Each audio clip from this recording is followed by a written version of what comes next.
Tento pořad vám přináší Inels, výrobce chytré elektroinstalace.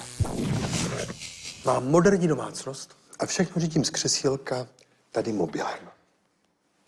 Vypnout, zapnout. U dodavatele elektřiny jsem si zařídil výhodný tarif a využívám výhody nočního proudu. A protože jsem si zařídil 40 ampér na hlavním jističi, tak mi hlavní jistič nikdy nevypne, i když moje manželka zapne všechny spotřebiče naraz. A teď bych se moc divil, kdyby někdo přišel a řekl mi, že můžu ještě ušetřit. Tak to se, Tomáši, začněte divit rovnou, protože to jde. Tentokrát mě nedostanete.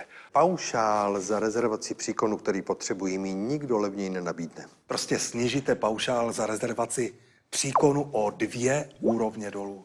A za rok ušetříte nemalou částku. No jo, ale co když mi manželka zapne naraz sušičku, pračku, míčku, topení a tak dále, tak to mi zhodí hlavní jistič. Ovšem, jenom když si nepořídíte prioritní relé. To dneska vůbec není drahé zařízení a budete překvapen, jak rychle se vám vyplatí.